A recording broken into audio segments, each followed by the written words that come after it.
Welcome to the Hot Rod Hangout Podcast. Whoop whoop. I'm Matt. And I'm Ashley. And tonight is another High Class Trash Builder interview. Josh Krager with I Spy Designs. What's going on, man? Hey, how you guys doing down there? Hey, you're in Florida, right? Yes.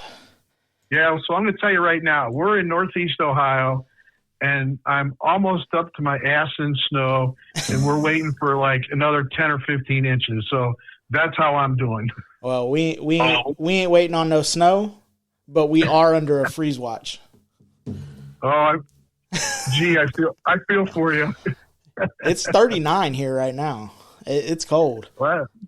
Well, hey, thanks for having me on the show. Hey, thanks for having me on the show. No problem, man. And sending me warm thoughts. I am. I really, we have a couple listeners up there in that area, and the one sent me a picture of snow up to the middle of his garage, and I was like, that's why I live here. Yeah, well. But y'all do share a unique thing, and the fact that y'all have like a show season. So like you could put your stuff up and actually work on it, where we don't have that benefit. Once we put a car out, it's out. Yeah, that's true. I never thought about it that way. Yeah. So like the Cadillac, we all have winter projects. You guys don't get to have winter projects. No, the Cadillac, like I've had the opportunity to get it to a couple shows, like running and driving, but I'm so scared to bring it out because I know that once I get it out and I get driving it, I'm not going to want to tear it back down. Yeah. So yeah, I know that feeling. So what originally got you into the crazy car obsession? Crazy car obsession. Well, I really didn't get heavy into rat rods. We'll stick with rat rods. I didn't get into rat rods until it was about 10 years ago. Actually, it was 10 years ago this past summer, to be honest. And I was cleaning my shop, and a few years prior, I bought a Mercedes diesel car that had only like 20 or 30,000 miles on it, but it sat in a barn. It rotted out from the bottom up, but the drive line and the engine was an all mechanical motor. It was perfect condition. And I stripped it out, sold all the bright work off of it and the glass, and I made a ton of money on it, but I kept the engine and the transmission. It was sitting in the pallet racks up in my shop, and I was rearranging the furniture in the shop, so to speak, and I had the motor down on my bench, and some buddies were over, and they said, hey, well, what are you going to do with that motor? And I don't know, nothing. I'm just saving. Oh, no, you got it down. You're building something. We know you're going to build something. Well, at the time, I was into the monster truck thing with my kids, mud trucks, and they're like, oh, you're going to build a mini mud truck out of it, And I'm like, no. And so just to shut them up, I said, I'm going to build a fucking motorcycle, And they're like, no, you're not. You can't build no motorcycle out of that diesel motor. How are you going to do that? And I says, you watch, I'm going to build a motorcycle. So it turned into a bet, And the bet was simply a steak dinner. That's all it was. If you build that, you can get a steak dinner. And I'm all about food, So I started building on the thing, and, before long I had a frame built out of wrenches, and, I had a front suspension idea, and I had some Harley wheels, and I had a gearbox, and it was coming together. And my buddies are seeing this, and they're like, well, you got to have it done by a certain time. And I'm like, what do you mean? You guys never gave me no time limit. And they're like, yeah, you got to have it done by, and up by us, we've got a resort area called Geneva on the Lake, and they have a big bike show in the fall. And they're like, well, you got to have it done for Thunder on the Strip. And I'm like, all right, no problem. Well, I got it done a week before that bike show, and it was 91 days. I built that entire bike in 91 days. I won the steak dinner, and I've been riding that bike to shows for the last 10 years. And that is what got me into it. And that's what took me to Sturgis, where I hooked up with a great customer that had me build this Peterbilt hot rod semi, which when we started with it, it was going to be more of a rat rod, but it turned more into a finished hot rod because that's just the way his tastes went and what he wanted to do with that. And, it just evolved from that bike, taking things that, for example, that bike, the fuse box on that bike, they're screw-in fuses from a house. Okay. Now, fuses don't know the difference whether it's 12 volts or 120 volts. All they know is amps. So they're going to work. But whoever's used the house fuse box on a motorcycle for circuit protection, I've never seen it, but you know what? It'll work. So, I put it on there, and that's my circuit protection, And I've had guys come up to me and say, oh, that's not hooked up. There's no way it could work. And I said, well, I'll tell you what, you unscrew those fuses and nothing on the bike is going to work. And, I've had them challenge me. I unscrew them and nothing works. It's just the way it is. And, that's the more you look, the more you see. That's where my mantra came from, because you start looking at that bike and it's just layer upon layer of things that are doing something that they weren't meant to do, that they do very well, And so when we built the Peterbilt, there's quite a few things on that that, aren't what they're supposed to be, but are doing a great job at it.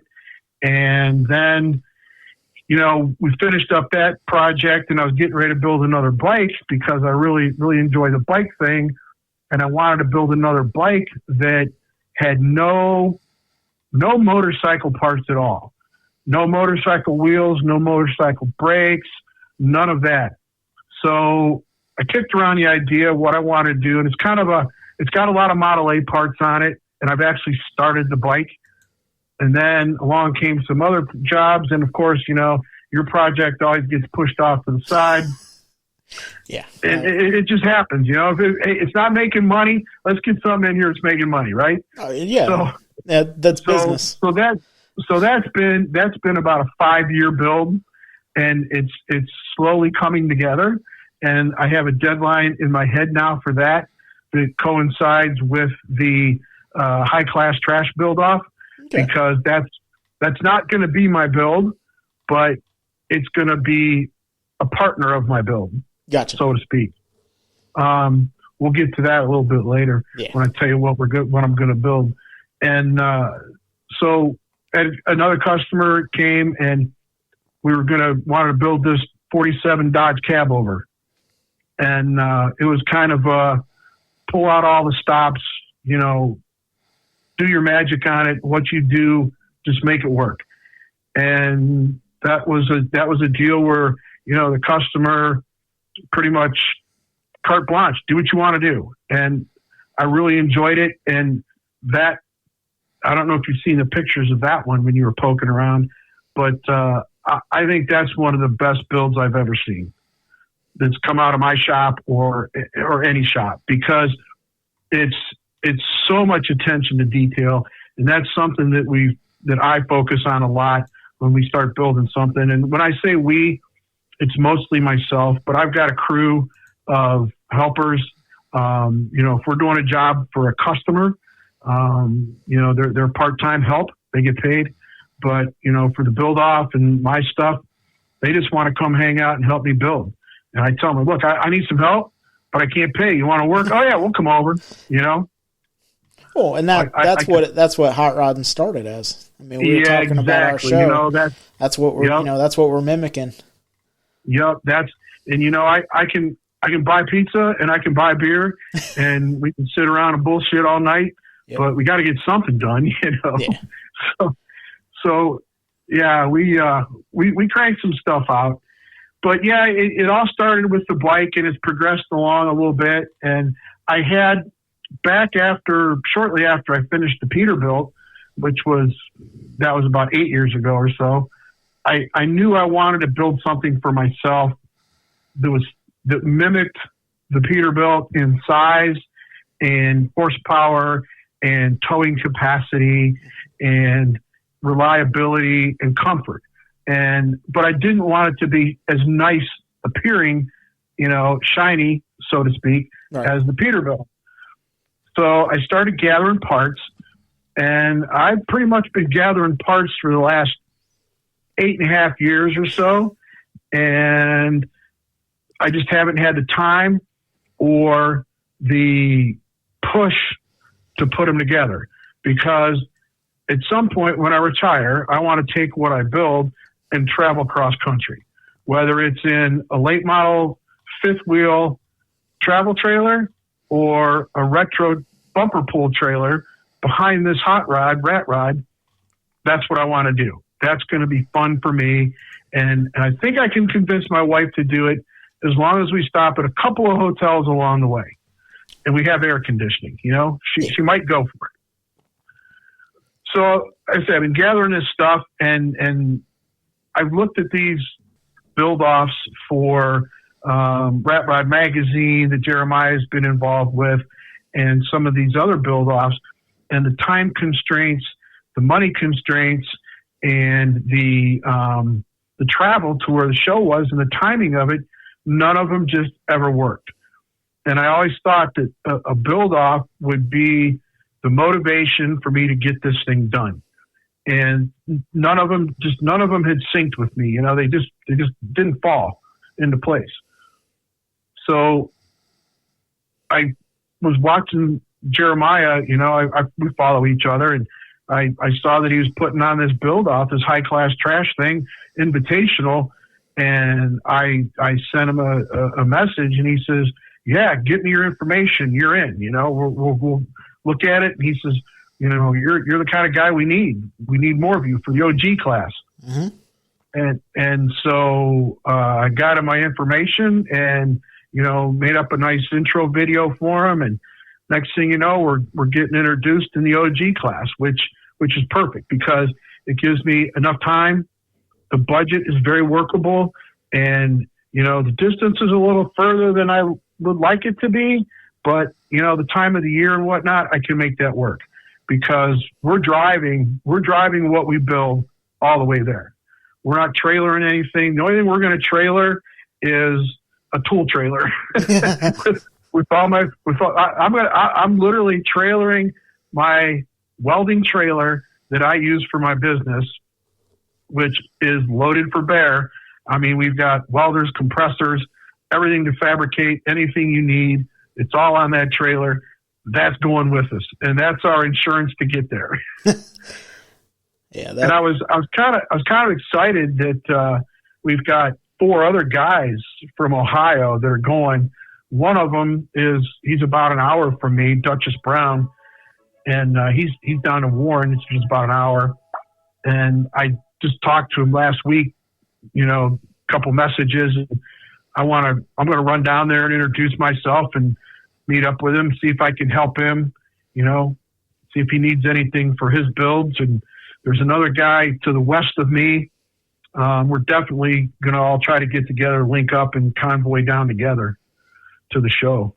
Yeah, it's always better when you got, you know, friends. Because, you know, fuel stops and everything are a blast, because, you know, you get 100 people. A fuel stop's not going to be a 20-minute fuel stop. It's going to be an hour and a half, you know. It's going to be an hour and a half. It's, you know, a classic example of that. This is a crazy story. We go down to Florida, when we go down to Texas for the Lone Star Rally, we always take my rat bike. It always goes. And we trailer our bikes, you know, because it's 24-hour ride for us. Yeah. And so we're on our way. We're going through Arkansas, and my buddy's got an app on his phone that pings whenever you get near a Harley dealer, okay? So this is the Saturday afternoon we're rolling down, and it's lunchtime. We're getting hungry, and his thing's pinging. There's a Harley dealer coming up. So we're on our way to the Lone Star Rally to go to a bike show, and we figure, okay, we'll stop at the Harley dealer. There's always food at the Harley dealer or close to it on a Saturday. So we roll in, and they're having a barbecue. Oh, perfect. This is great. Well, it's not a barbecue. It's a bike show.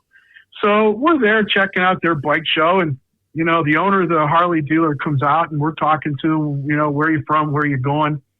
And he goes, oh, yeah, going for, well, what kind of bike you got in there? Oh, we got something you've never seen before. And he's like, he tells, and his mechanic's right there with him, his service guy. Yeah. He said, "Oh, we've seen everything. We've seen it all." And my buddy, he's like, he's my promoter, He goes, "Oh, you've never seen one like this."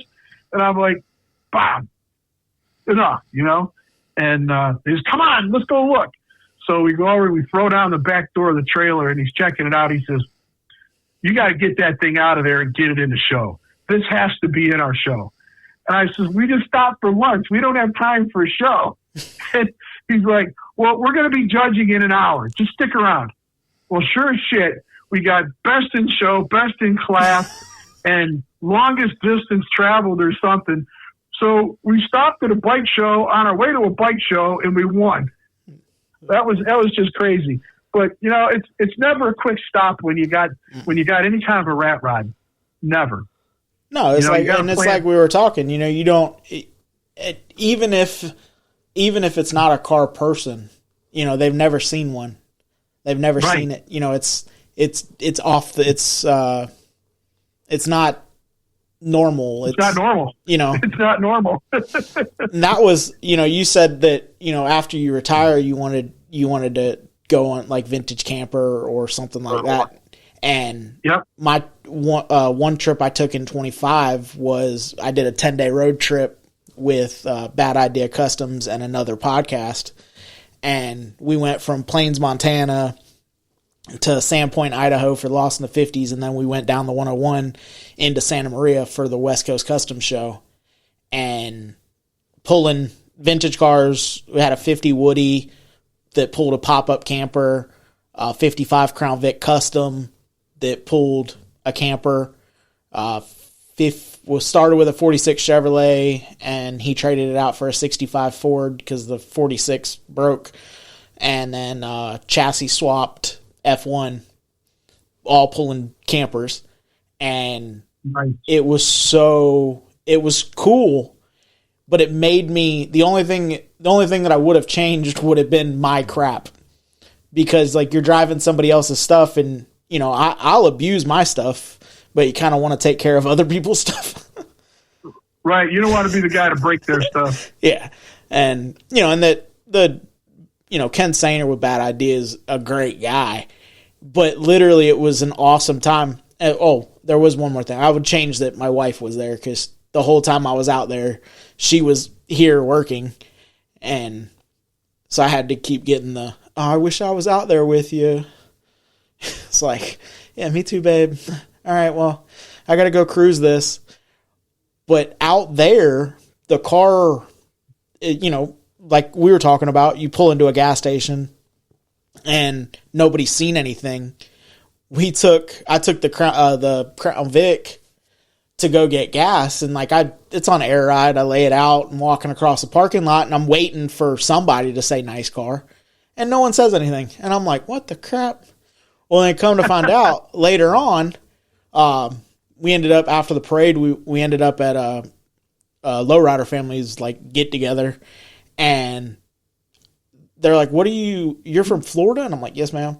And he's like, "And you're from Texas?" And my buddy's like, "Yeah." "What are you doing here?" And I'm like, "There's a car show. It's a giant ass car show." And she kind of looked funny, and I'm like, "What the hell?"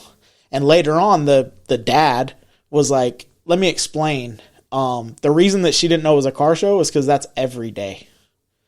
Cool cars are here all the time." And I'm like, "What?" And he's like, "Well, think about it. You've been here for 2 days." And I was like, "Yeah." He goes, "Has the weather been great?" And I'm like, "Yes. It's the only place that I've ever been that the weather's better than Florida." Yeah. And because it's sunny and 75, 90% of the time, or sunny and 72. You wake up, throw a hoodie on, you go out, you hang out. About lunchtime, you take your hoodie off, and you're still in shorts and flip-flops. And, I'm like, if it wasn't for the government, I'd just stay here. They don't, yeah, just like we talked earlier, they don't get that winter build season. No. But literally, I'm in one of, and the Crown Vic won a top 5 mild custom at the show. So I'm in one of the coolest cars around, and no one even like batted an eye, and I'm like, this is so because they're all over the place out because there, all the time. you know, like the coolest Model A's, the coolest customs, and it's like, dang, like I don't know if I want to live here or not. Like this is a high bar. Yeah, when I run around here in something, whether it's, you know, customers' rat ride that we built or one of the rat bikes or what have you, you don't go to lunch and walk out and get on a bike and drive away. No, you got to stand there and talk. You got to stand there and talk, and sometimes I'm just not in the mood. And I've done it where I've looked out there and there's like 4 people standing there walking around a bike pointing at it, and I'm like, I'm not in the mood today, and I just order another iced tea or something and wait for them to go away. and that's the thing is like they're not the cars that you take. They're not the cars that you take whenever you're in a rush.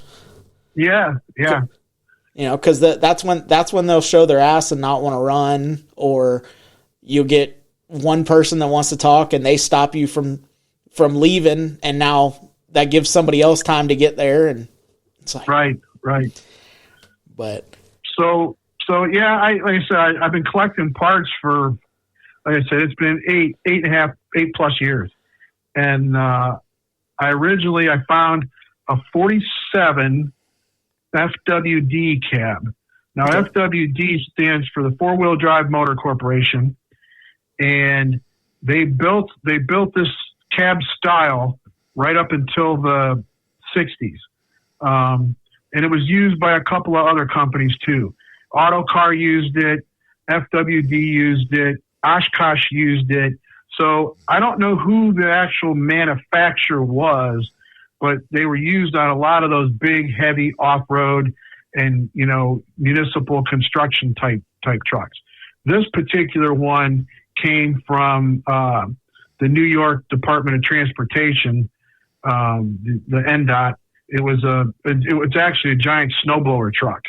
So inside the cab, when I got just the cab, and when we got it, we kind of did a little research on it and figured out that it was a snowblower truck because there's 2 sets of gauges in the truck. There's a speedometer and all the gauges on the driver's side, the left-hand side, for operating the engine and the air brakes and all of that stuff. And then on the right-hand side, there's a whole nother set of gauges that were for running a big engine that powered the snowblower. So, you know, that's kind of cool. Little history on it. It's kind of neat. It's an all steel cab. It's cool. And it's what I picked, you know, it's what I got. So in getting ready for this build off, I'm like, you know, we're traveling on a highway. We're going to be on a highway for a while. I says, you know, I think we need a sleeper. So did some rummaging around and some poking around, and I found a sleeper, which actually it's a double eagle sleeper, which unbeknownst to me is like a very high quality sleeper. Yes. You know, I didn't care. It was a sleeper, right? It was a good price, and, you know, it was cheap. You know, we got it for like $300. But coming to find out, guys that are looking at it, that's like a $5,000 sleeper. You know, it's a great thing. I don't care. I got $300 in it. It's perfect. And so the sleeper actually has a heat and air conditioning unit built into the floor of it, so we can keep that cool, anyways. And it's gonna pass through, so you'll be able to get from the cab to the sleeper. The cab's gonna be on air ride itself, and then our suspension is gonna be air ride. We've got bus axles out of a late model school bus, so we've got 4-wheel disc brakes all the way around it, hydraulic disc brakes. And the real killer is we've got a 855 cubic inch big cam Cummins out of an 81 Ford Louisville L9000.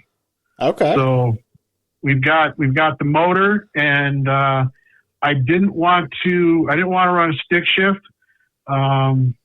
because those big transmissions like that out of semis and ones that are typically behind that size engine, they're not real graceful to shift if you don't have a load behind you. Right. You know, they're usually close ratio, and you know they're usually not synchronized. So you've got a clutch brake, and you got to get it buried to the floor to get a gear. And I wasn't, and you know, when we did that Peterbilt, we used the same motor, and we put an automatic behind it. And at the time, which that was 10 years ago, I was able to get the components from Allison to make that transmission directly to that big cam Cummins. Well, they're not available anymore. And Allison is absolutely no help. They won't provide me with any drawings or measurements or anything. So the past couple, 3-4 weeks here, we've spent taking measurements, double checking measurements, and kind of guessing at some things to make the adapter to go from the crankshaft to the Allison flex plate. Once we have that, then we're really going to hit it pretty hard, because I can get the motor and transmission together and start figuring out the true length of how long this chassis needs to be. Right now, we're looking at probably somewhere around the 28-foot range. So you're going to need a football field to turn this thing around. A couple of them. But I like big, heavy things. That was one of my problems back in the day when we were building stock cars and drag bikes. I just wanted to make them too heavy. Well, that's definitely, because the build you just described is one of my bucket list builds in, having a cool, something that you can tow with that's also cool. Yeah. And, there's a guy up here, and I know of him. I met him very briefly at, I don't know if you heard of Rat Rod Ruckus. They had that here in Warren, Ohio. And the guy's name is Sam Heffley. And oh, yes. He's got a really cool semi rat rod that he pulls a gooseneck trailer with. And I really like that truck. I mean, I've had my ideas for mine for years, but that's a nice build. I really like it. It looks great going down the road. Yes. He's got the patina, the fauxtina, not really fauxtina, but it is a little fauxtina. He's got it done very well on it. It looks great.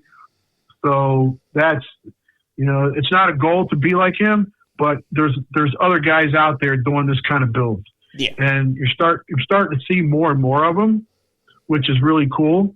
And I'm hoping I'm on the front end of the cool stuff. I hope mine turns out really cool. But we're gonna do a tube chassis. And it's, like I said, it's going to be on air ride, and we're going to make it so the bed is going to be able to haul both my original rat bike and hopefully this new build rat bike I'm working on. Very cool. Yeah, so there's a guy that goes to Turkey Rod Run down here, and he has it's not really a rat bike, but like a low seat, I guess kind of rat bike, but he has an old Lodestar, International Lodestar that he hauled. Yeah, those are cool trucks. They've gotten super popular, and yeah. I'll tell you what, you used to be able to find one of those off the farm for $500, and I thought about doing one of those for this build, and I started researching them. They're like $4,000 now off the farm. I'm like, Jesus, that's just nuts. That's another thing. That's another advantage that y'all have up there. That whole off the farm. Yeah, well, off the farm here is a lot different than off the farm in Texas and New Mexico. Yes. Off the farm here means the floor's rotted out of it. The visor's usually rotted. because they put it in the barn and it was covered in salt, or they put it in the barn and it was a pig barn or a cow barn.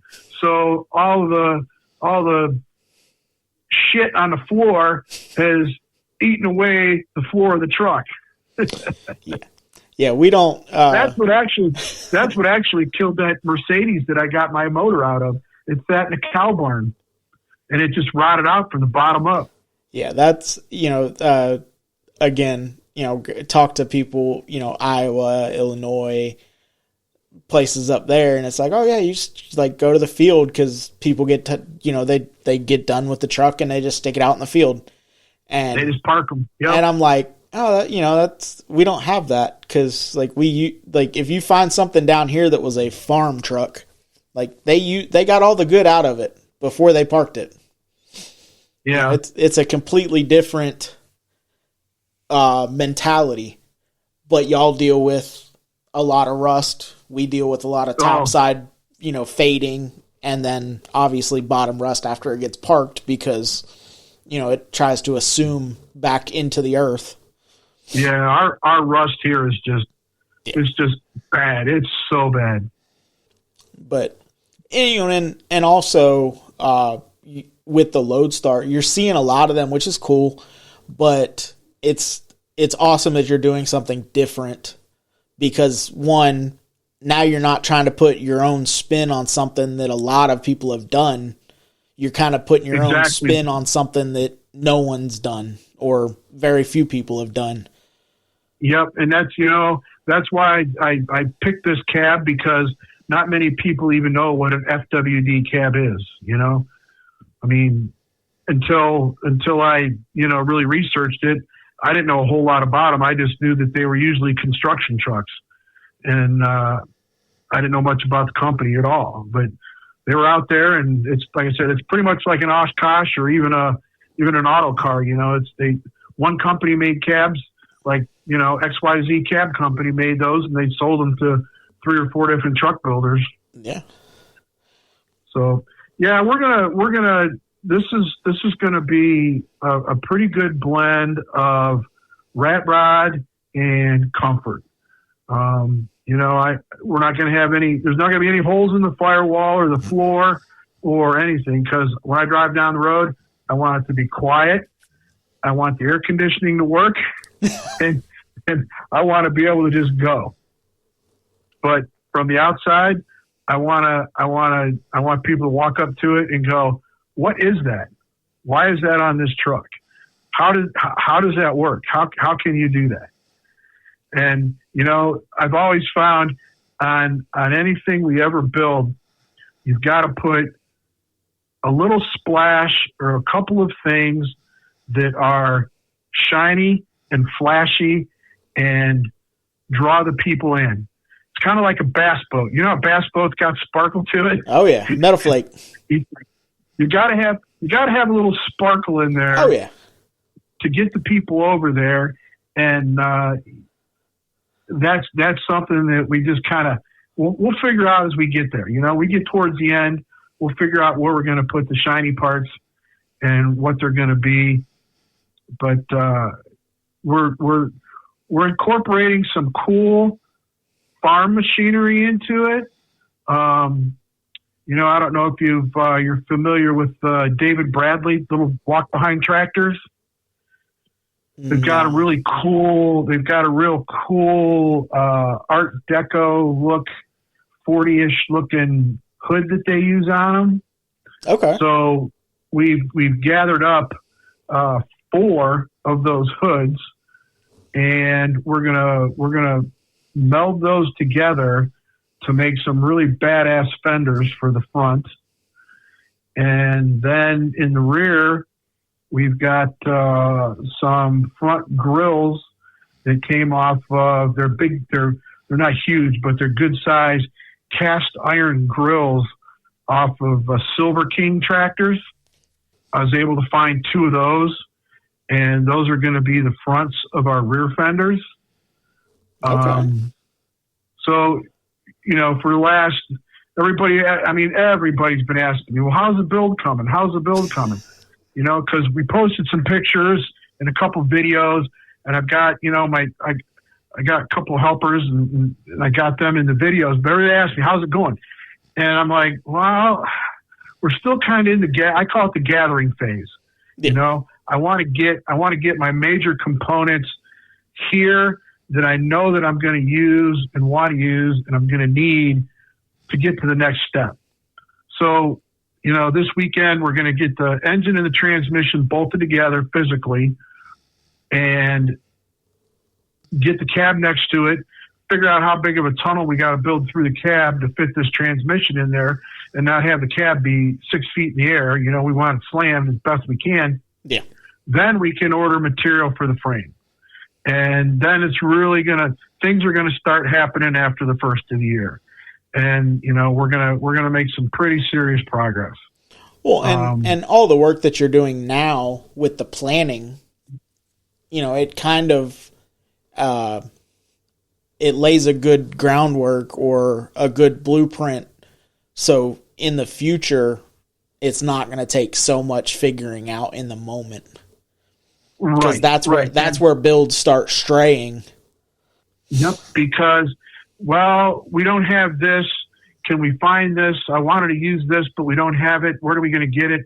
I can't get it. Now we got to make a right turn so that we can use something else. And yeah, that's why I've got some pretty definitive ideas in my head of what I want to use and how I want it to be. And if I can't find those components now, it's better off to know it tomorrow than to know it in 3 or 4 months when I need them and I can't find them.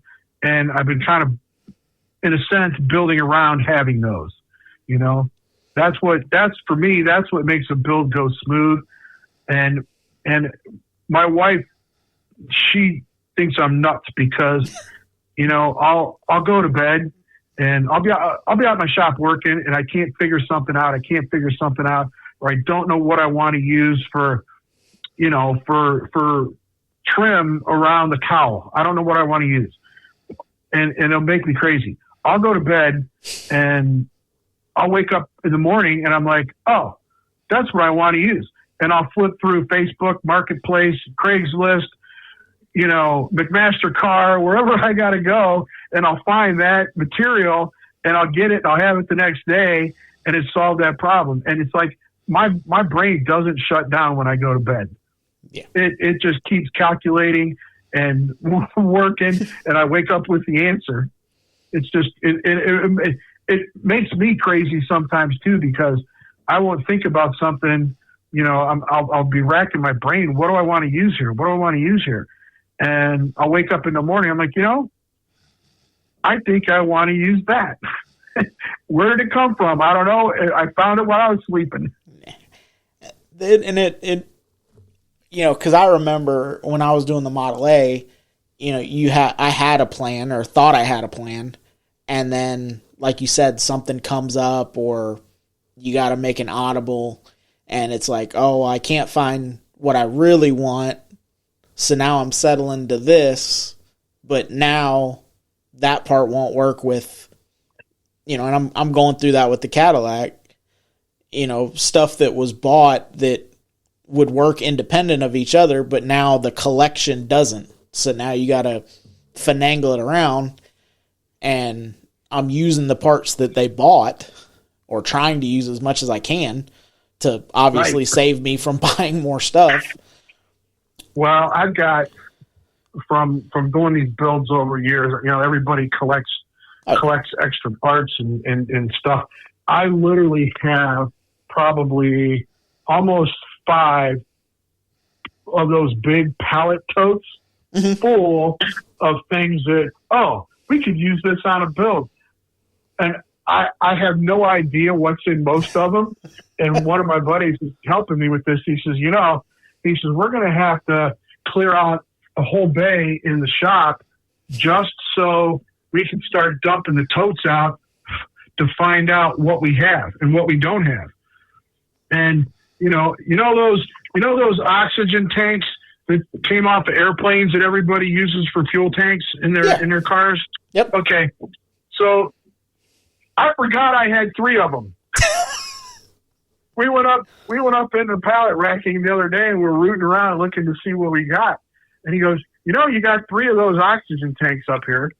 I'm like, oh, well, I don't know if I figured out using those anywhere in this build, but it's good to know you got them. Keep that in the back of my head, because it's just, I literally, we need to dump stuff out on the floor and see what we have and don't have. Yeah. But for me, that's the best part. That's the absolute, that's the fun of it. Digging through all that stuff and figuring out, we can use this, and nobody will ever suspect that was off of that, Yep. So, what are you going to make it to the show? We are going to try our best to at least meet y'all in Mississippi. Yeah, that's I think that's going to be a blast. Yeah, it definitely. If I wouldn't have been doing the Cadillac, and I was just talking to my buddy the other day about that, I said I wish I wasn't in the middle of a build, because I'd have tried to get in. Because I love the idea of, kind of the way he laid it out was kind of the way that I feel is the right way. Because a lot of times, and it's not a dig at anybody, but some of these build offs, you're so time constrained that there's corners cut. There's, and a lot of times, I mean, for me, I don't have 10 grand. Right. It's going to take me, a year or whatever to come up with that money. Whereas if you got to build off with a 6-month deadline, well, you're not going to get the quality. You're not going to get I would much rather see, whenever he said, he's going to give y'all the time, I would much rather see a build that, y'all have done for a month or two and you've drove it around locally. You're not trying to iron out the details, morning of. Right. Because I want to see all of y'all there. Because it is a victory to get, to make it. Yeah, that's what really drew me into this one, is that we had sufficient time to get a good build.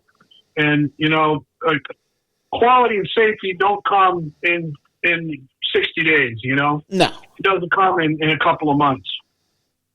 You got to think things out, and guys got to be, especially if there's a budget. If there's a budget involved, everybody, eventually you can find a deal on what you're looking for. But sometimes it takes time. It takes time, exactly, And, how many times can people call on their friends to give them a good deal right now because I need it now, Well, and also on that same note, it doesn't matter whether it's a rat rod, whether it's an amber car or a shiny car or concourse. It doesn't matter how much time or money that you put into a project. There's going to be some shakedown. Yep. I don't care. You could have 4 years to build a car. And the first 2 or 3 months of that car, you're going to find that bolt that you didn't go back and tighten. Or, right. That fuel line that you ran there and it should have been fine. But nope, now the suspension travels and you pinched an airline or a bag, or you got a vapor lock or something. But something. And it's not a dig at any build, or builder or anything like that, because it happens. I mean, there's not, there's a reason why if someone brings you a car or you build something for somebody, that you take it around and drive it for a couple 100 miles, put it on the interstate. Put it through their mission. If they're looking for a car that they can hop in and cruise, coast to coast in, Well, go put it up on the interstate. Make sure that it doesn't overheat at 70. Or what works good around town may not work good for the interstate. What works on the interstate or at high speeds may not work in a traffic situation. But you won't know unless you're out there and you get to actually test it, and a lot of times with a short notice, a good, for instance, is the Cadillac. We're recording this before my show, but my show's in 4 days and it doesn't run right now. Uh-huh. And there's going to be wiring. I know that there's going to be a cardboard box with switches for a switched ignition source for the Holly. Uh-huh. Because I can't find 2 separate ignition sources that keep 12 volts while it's cranking. And instead of beating my head against the wall, I can wire in 2 toggle switches and make my own source that's going to keep 12 volts while it's cranking to make it there. Obviously not what you would want to do if you were taking it on a 500, 600,000, 1,200 mile road trip. Yeah, I'll tell you, that's the other thing I'm looking forward to with this build off is the little tour we're going to do. Yeah. Well, and it's also, I like getting out and driving my car or the bikes or whatever. I enjoy driving them as much as I do building them. So it's good to see, and especially cruising with your buddies or cruising with like-minded people even. Yeah, that's the camaraderie. That's what I'm looking forward to. I've made trips. A matter of fact, the 54, one of the longest trips we took, it was a 3.5 hour one-way trip. And I was like, I really want to go. A couple of my buddies were going, and I'm like, man, I really want to go, but that car's never made a trip that long.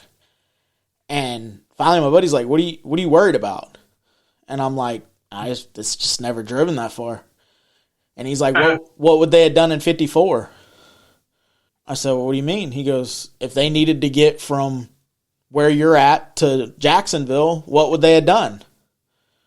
They'd have driven. I said, well, I guess they'd have got in it and drove. And he's like, okay, so. And I was like, well, if I was like, y'all are heading over when? And he's like, Friday morning. And I was like, gosh, I can't get off work on Friday. We're going to have to head over after work. And I was like, man, if y'all hang out, like, I'll go, but I'd rather have somebody with me, just in case something was to come up. Yeah, gotta have your backup. And he's like, all right, we'll see, give me a holler when you get off of work. And I was like, okay. And we were going to go regardless, but he called me about 3:30 and he said, hey, what time do you think you can make it to the Circle K? And I was like, about 4:30. Why? He's like, all right, we'll be sitting there waiting on you. I'm like, I thought y'all left this morning. He's like, no, we hung out, waited for you. I'm like, cool. And we get there, we pull up, and the guy at the hotel's like, did you just buy that? I'm like, nope. Or are you selling it? No. Well, why'd you drive here? There's a car show tomorrow. You drove how far? Like, exactly. Yeah. It worked perfect. It's made hour and a half, made 2 hour trips. Just 3.5 hours it had never made yet. And he was like, it's just 2 of those trips. I'm like, you're right, but yeah, that's how you got to think about it. And that car up and still to this day, I've never had to go with a trailer for that car. It is broken down. Every time it's broke down, it is broke down in my driveway. And it is currently broke in my driveway. Because it realized that there's a small block in the shop and it wants it bad. You're not going to do a small block? You're not going to do an LS? No. Cadillac's got an LS. Yeah. That's what came with it. But no, I got the motor that I built for the Model A. I'm going to throw a fuel injection unit on it because it's her car. But yeah, we just did a C10 with that Holly system on it. That's pretty nice. We don't have it tuned completely yet, mm-hmm. but we got a guy that's got a lot of experience with them. He's going to come over and put his laptop on it and help us get it dialed in, and then see how it goes. Maybe midsummer take and get it dynoed. There's a guy that's got a pretty good chassis dyno just 10 miles from here. So, yeah, I mean, Ashley can drive a stick, but she wants an automatic, which honestly speaking, I would never, unless it was like a sports car or something, I wouldn't want anything but an automatic because pulling into shows with a clutch sucks. Yep. Being in a parade with a clutch, forget it. You know, and it's like, okay, I might lose some of my man card, but whatever. Like, no, I'm a big fan of automatics myself. I mean, you know, everybody says I'm an idiot for putting an automatic behind this great big huge semi engine I'm putting in this build, but you know what? It's my build. I'm the one that has to drive it, and that's what I want. Well, and that's what it comes down to. It's your car. You can do whatever you want to do to it. That's right. That's what it's going to get. That's the cool thing about this is, oh, you don't like what I'm doing? Build yourself one. It'll make me happy. It'll make me happy. And you'll smile looking at it. I know you will. And that's all that matters. But yeah, so we have Randy Jackson with the Gasser Garage, the gentleman that won 25 longest distance traveled. His girlfriend Misty has a 53 Chevy they put a 250 in it. But he adapted. They don't make a single barrel Holly unit.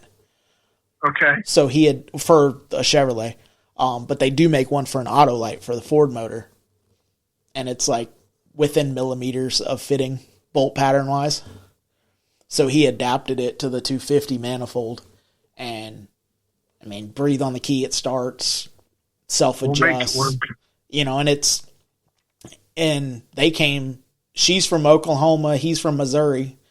She drove from Oklahoma to Missouri and picked him up with a slingshot dragster, and they towed it to Ocala last year and never had a hiccup. You know, car ran smooth, everything like that. So, you know, it's just, for her, I would much rather take out the fact, well, she's gotten pretty good at the carburetor now, but I'd rather take out all variables. I want it to start every time. I don't want to have to deal with if we're going somewhere or if she takes it somewhere and we're cruising. I don't want to have to deal with trying to adjust a carburetor because we went up in elevation or anything like that. You know, it's her car. I want it to be as simple as possible. You know, it doesn't have to be the fastest. It doesn't have, which I mean, it's going to be pretty rowdy because the motor that she's getting is the motor that I was building for my Model A. But you know, it'll serve her.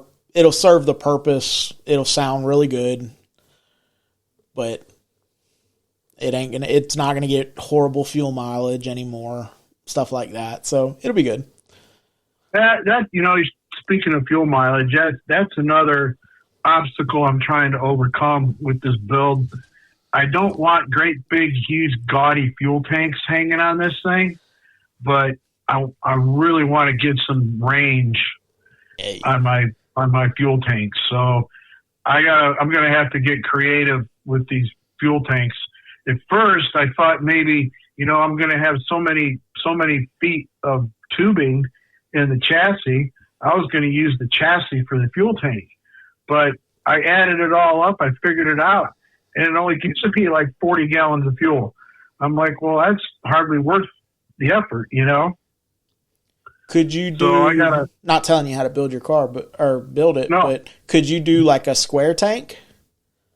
Well, that's what I'm thinking. Like a freight shaker fuel. Right. So is what I'm leaning towards is I don't think I'm going to be able to get this cab as low on the chassis as I want to, because it's going to be on air ride. Okay. So it's basically going to be suspended. and that's going to limit me, getting it as low as I want. Plus the height of the motor and the bell housing, that only can go down so low. So I think is what I'm leaning towards are some tanks that are going to be basically running board fuel tanks. That's what that's what I was picturing. Yeah, we're gonna have to fabricate those and just integrate them into some kind of a running board that looks like it's part of the body that drops down to give it that real low look. Yeah, like an L tank. I'm trying to think of the. Yep. Yeah. Yep. That's exactly what I'm thinking. The L-shaped tank. It can. So yeah, that's I haven't nailed that one yet, but that's one of those things until I get the cab mocked up. You got to figure out where everything's going to land to figure out how much room you got. Yeah, that's why it was important to get this motor and transmission together this weekend. So, like I said, we can start laying out some real lines on the concrete and figuring stuff out. Is there a show or event that y'all try to make every year? Yeah, I try to make every other year. I always try to make the Lone Star Rally, which is in Galveston. Mm-hmm. And we always take Rat Bike down there for that. And then the Rat Rod Ruckus that's up here in Warren, I try to get to that one. That's a good show. But I really like going to some of the local events because they're starting to become a pretty good blend of shiny and just nostalgic. Mm-hmm. That's not really shiny. That's like all original stuff and rat rods. I mean, the rat rod scene up here is really starting to grow. Mm-hmm. And I think it is everywhere, but it's starting to grow here. And, the more guys that show up at a local show with the rat rod, the more accepted. I use that word because I can't think of anything better, but the more accepted we are going to a show, Well, and also, you have different styles of rat rods. You have the rat rod of, the Hot Rod Magazine definition of, it's just a unfinished, unpainted hot rod, kind of rough around the edges. And then you got the somewhat new age, where it's old, so I figured out how to weld it or glue it or whatever to the, and it turns into, somebody called it something and it was like, they nailed it on the head, flea market rod or something like that. Well, you know what? That's the one that I have. And like I said, I don't hate on anything, but the ones that I dislike the most, and I think you're going to think they're in that same flea market category, are the ones where they just take and screw something to the side of the body.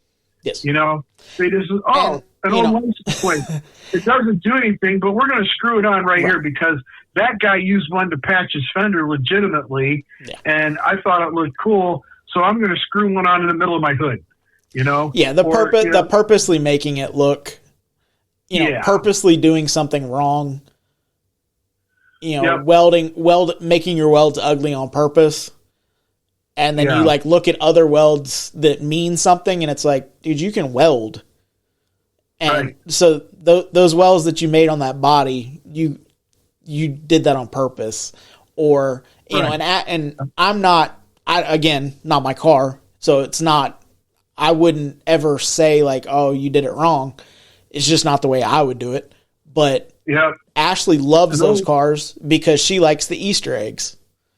She likes walking around and finding like, oh, that's he used a 3/4 flat wrench as a gas pedal, or, oh, the hand cup holder, the welded skeleton hands for the cup holders, or, pistons for lights or something. She likes those little gitchy goos, like the hidden stuff, but they're more useful. It's not just I slapped a license, or I made my floor out of license plates, But then Right. if you Yep. could look underneath the car, it's got a perfect floor underneath that. And it's like, come on, man. Right. Like, Yeah. That is my, and like I said, I'm not a hater, so I'm just going to say Yeah. that's my least favorite kind. well, man, and you know what? But in the same note, if that's what they want to do, that's what they want to do. Yeah. You know, and that's the thing is like our cars aren't for everybody. I know that. And Right.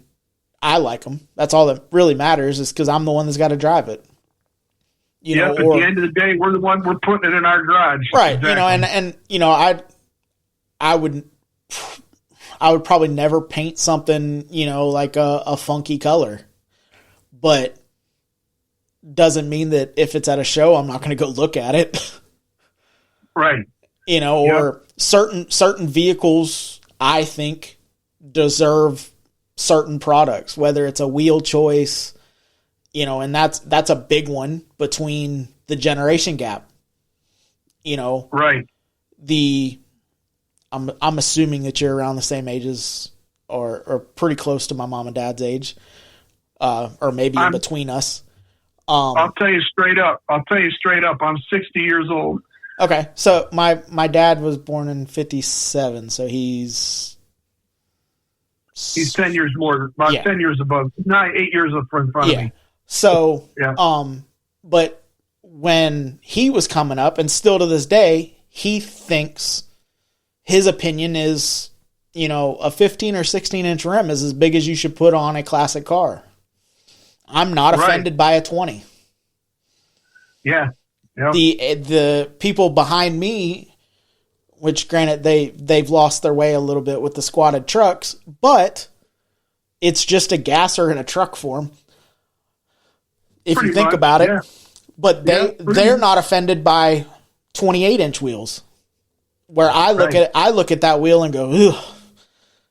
But yeah, so that that cab over we did, that's got 22s on it, right? With rubber bands.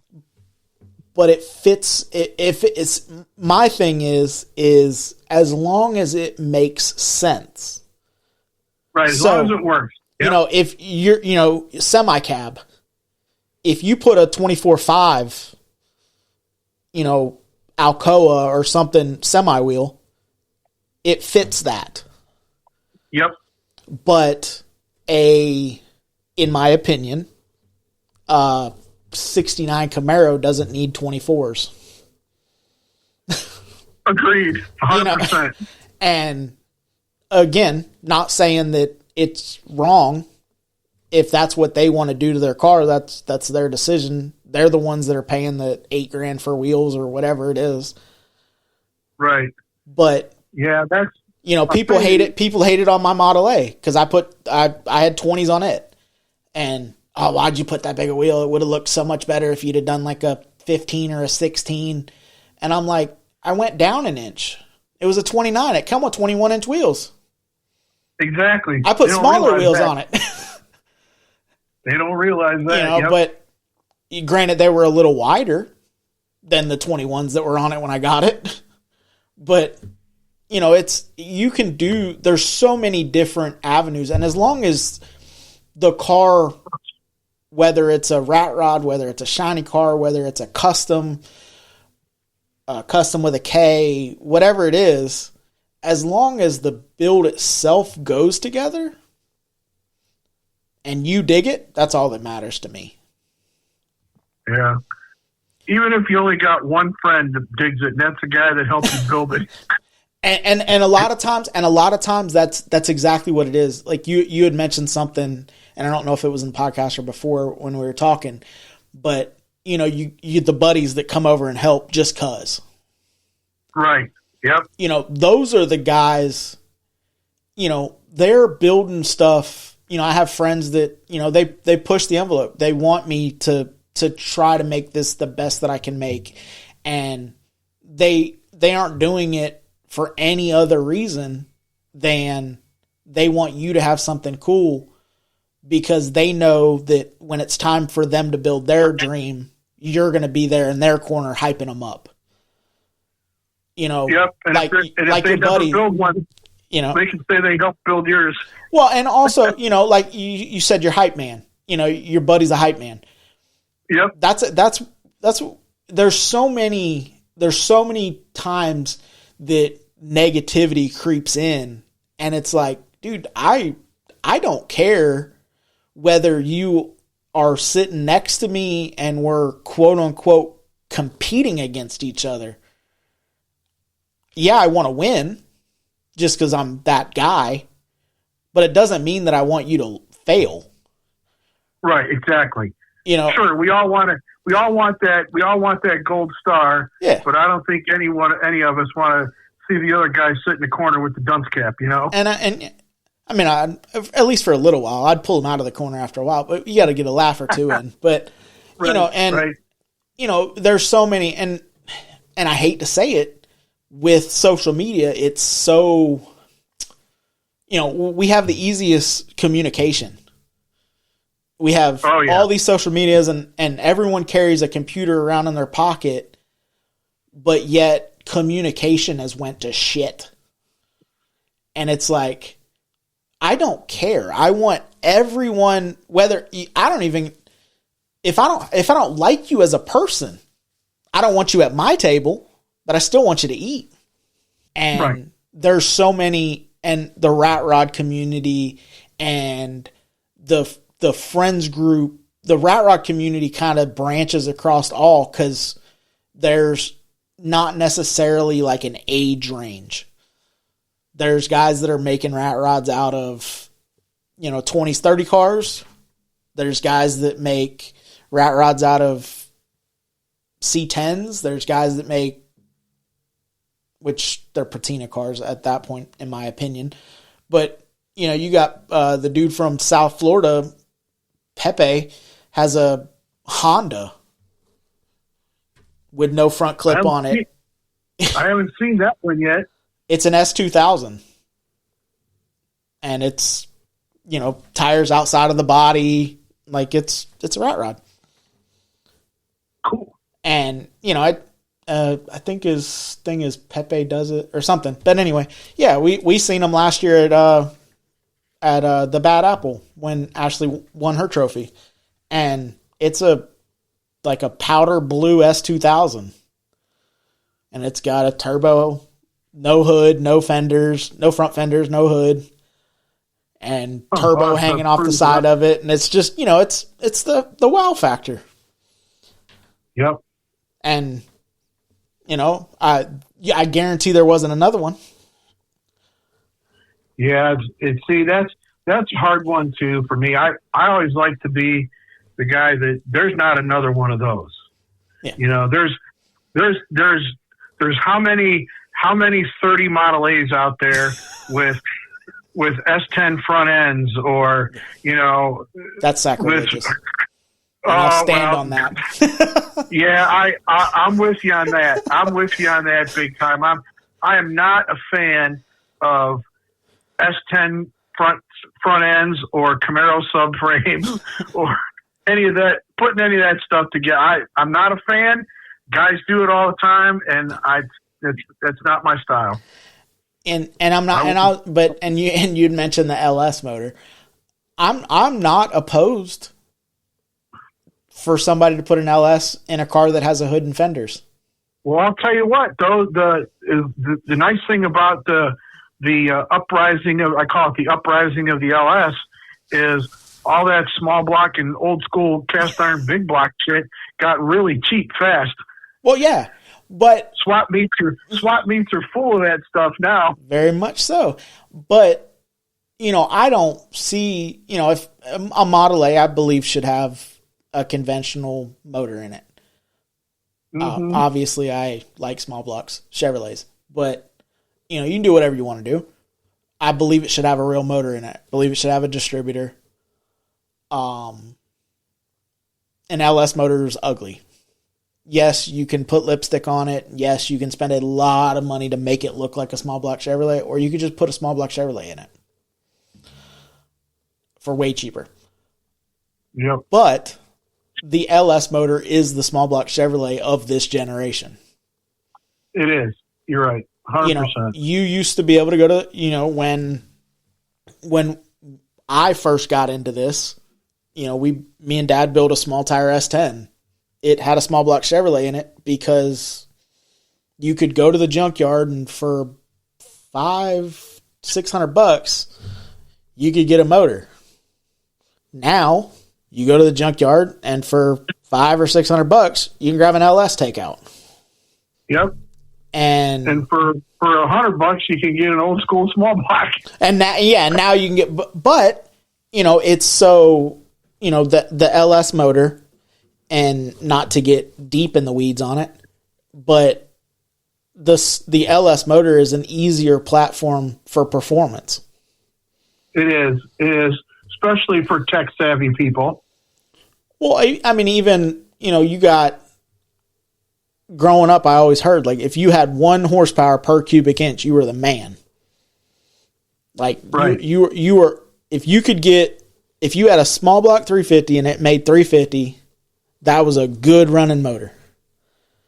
And now you have cars that are coming out of the factory with 300 cubic inch 6 cylinders making 600-700 horse. Mm-hmm. And it's like, obviously then it's technology. I mean, fuel injection. Right. It's right. Late model technology and reliability. And on the bike side of things, my 05 has a giant carburetor on the side of it. Dad had a fuel injected bike. We went back and forth all the time. Oh, it'd be faster if you put a fuel injection unit on it. It would.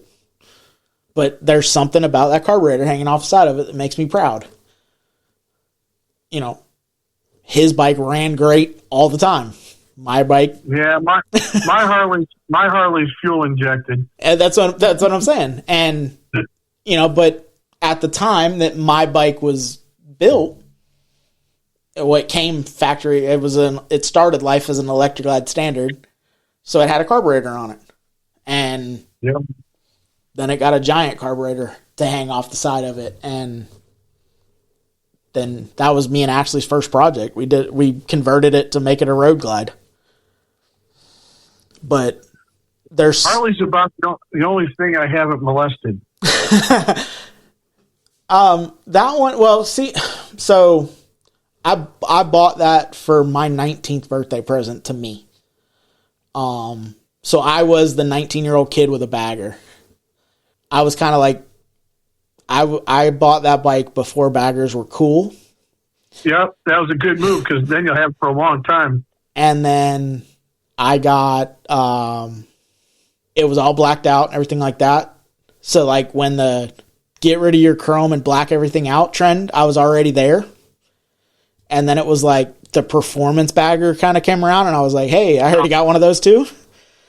So, and, I've owned that bike for, it's been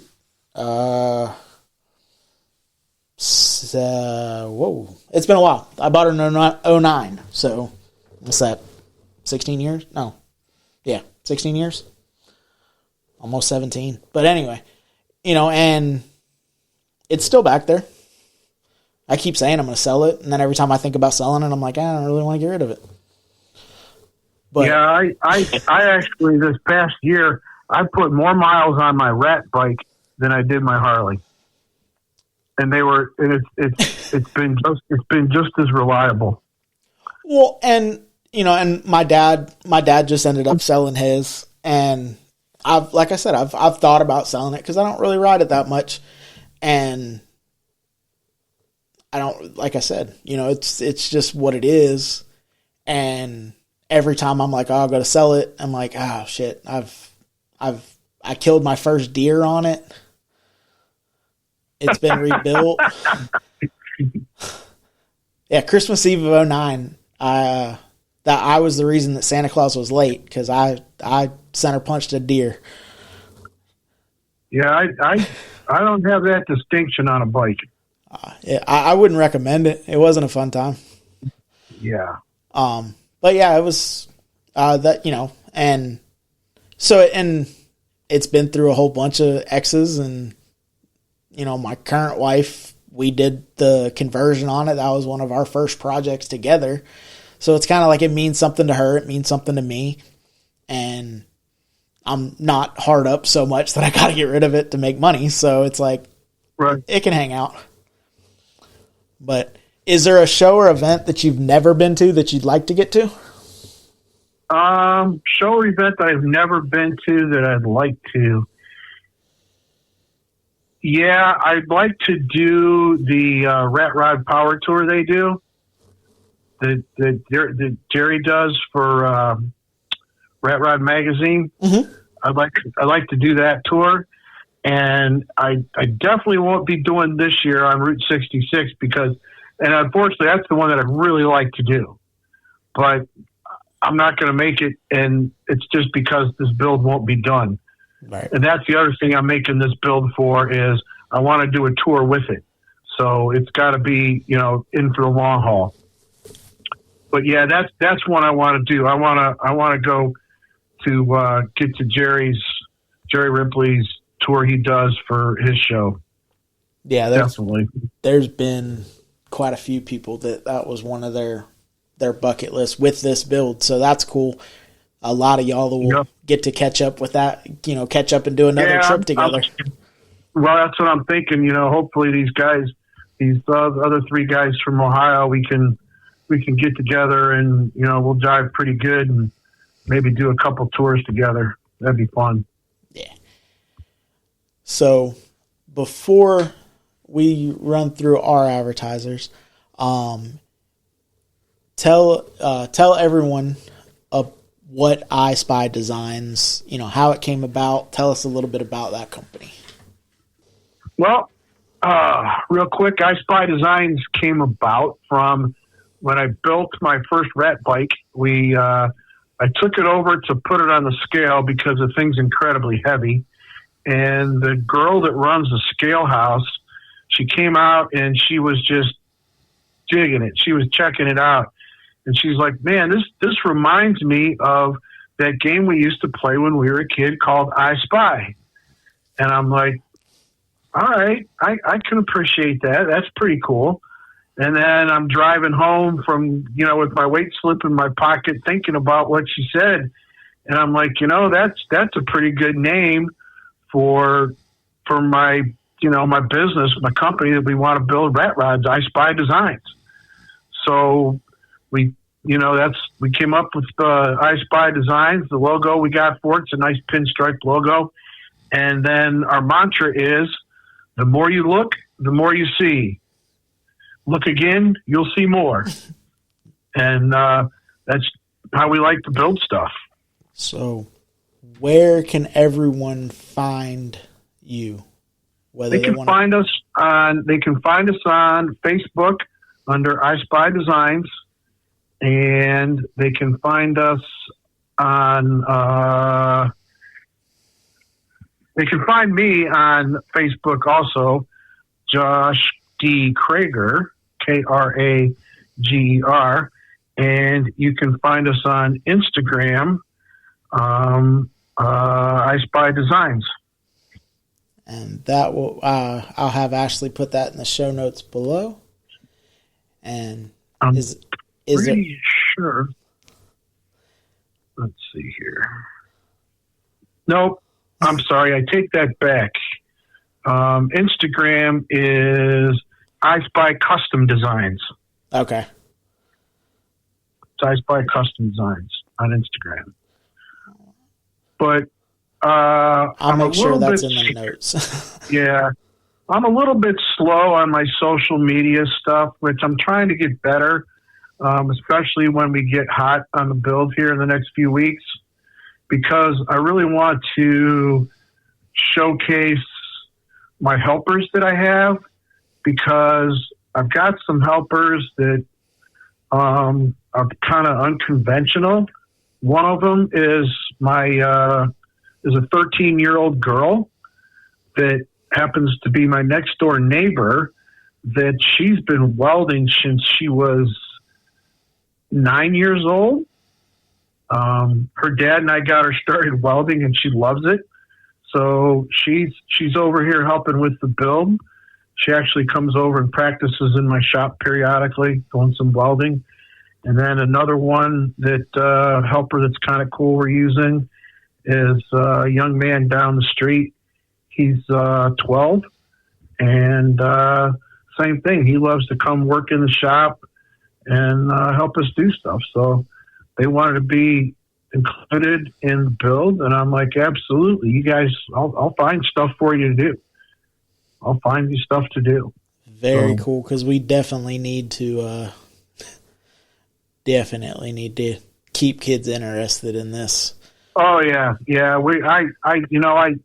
I volunteered for a robotics program for the local high school several years ago, and we worked with kids for, I think I did it for like 4 or 5 years. But to get young kids interested in mechanical stuff and not being on their phones, working with their hands and running machinery and using a grinder and welding and all that, just I love it when we can do that. The other guys on my team, they got the same sentiments. They'll stop what they're doing and go answer a question or help them, or invite them to come over and take over what they're doing while they're watching. So it's pretty cool. So I'm hoping to showcase some of that on some of the videos we got coming up. Very cool. Well, all right. Make sure you go show Why Not Fab some love on Facebook, Instagram, and TikTok. Make sure you go to Throttle Addict. Use the code word Hot Rod. You can save 15% off. Johnny Jalopy, thanks again for the killer logo for the 2026 Hangout. You can check him out on Facebook, YouTube, JohnnyJalopy.com. Also, Wrenching for the Future, Facebook, Instagram, and TikTok. And make sure you go show Psycho Fab some love. By the time this episode comes out, my Cadillac should be getting painted. Till next time, guys, get out and drive your shit. Later.